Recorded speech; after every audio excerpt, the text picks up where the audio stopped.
శాంతి అందరికీ కలుగునుగాక. మొదటిగా ఒక సహోదరి మాట్లాడిన వీడియో క్లిప్పింగ్ విన్నాం. క్రిస్టియన్స్ మత ప్రచారం చేస్తూ ఉంటారు కదా, ఈ గల్లీకి వచ్చి ఇంటింటికి పోయి క్రిస్టియన్స్ మీరు మా మతంలో చేరండి, మీకు ఏ కష్టాలు ఉన్నా పోతాయి అని అందరికీ పాంప్లెట్స్ పంచుకుంటా వీళ్ళు చెప్తూ ఉంటారు అన్నట్టు, ఇంటింటికి వెళ్ళి ప్రచారాలు చేస్తూ ఉంటారు.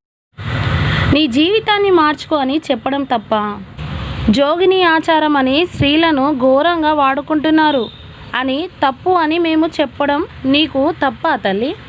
అసలు నువ్వు చదవడానికి మాట్లాడడానికి నీకు హక్కు ఇచ్చింది క్రైస్తవ మిషనరీలే. స్త్రీలకు మాట్లాడడానికి దిక్కు లేకపోతే దిక్కు చూపించింది క్రైస్తవులే.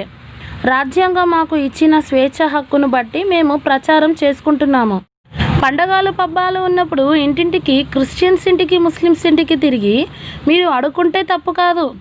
అన్నదానం అని, దేవి నవరాత్రులు అని ఇంటింటికి తిరిగి చందాలు అడుక్కుంటే తప్పు లేదు. కానీ మేము మా దేవుని గురించి ప్రచారం చేసుకుంటే తప్ప? చందాలు అడుక్కునే సమయంలో మీరు క్రిస్టియన్లా లేక ముస్లింలా అని అడుగుతారా? ఏ మతానికి చెందిన వారైనా, కులానికి చెందిన వారైనా డబ్బులు మాత్రం మీరు అందరినీ అడుక్కుంటారు కదా. మరి దేవుడి పేరు మీద చందాలు అడుక్కునేటప్పుడు లేని ఈ తేడాలు మేము స్వార్థ ప్రకటిస్తే ఎందుకు వచ్చింది? పొద్దుగాల ఇళ్ళ ముందు సుప్రభాతం, రాముని పాటలు మైకులు పెట్టి వినిపిస్తుంటే మేము భరించడం లేదా?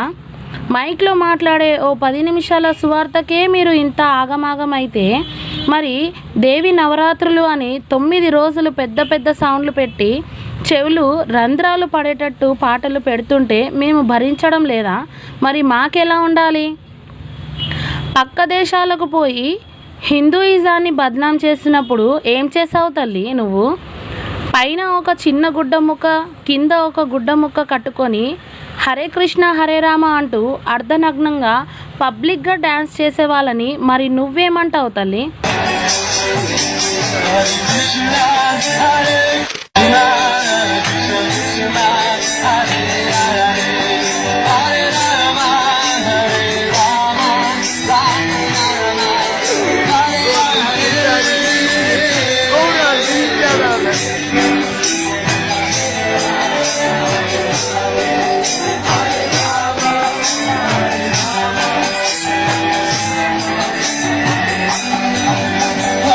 హిందువులు పబ్లిక్గా భగవద్గీతలు పంచినప్పుడు ఏమైపోయావు? అసలు నీకు మతం వదిలేయమని ఎవడు చెప్పాడు తల్లి? తాగుడు మాను అంటున్నాము, మనసు మార్చుకో అంటున్నాము, జీవితాన్ని సరిదిద్దుకో అంటున్నాము, మతం మార్చుకో అని చెప్పడం లేదు. ఒకవేళ మతం మార్చుకోవడము తల్లిని మార్చినట్లయితే మరి వేరే దేశాల్లో మీరు ఎంతమందిని హిందూ మతంలోని మారుస్తున్నారు? మరి అలాంటప్పుడు మీరే వేరే వారి తల్లిని మారుస్తున్నట్టే కదా.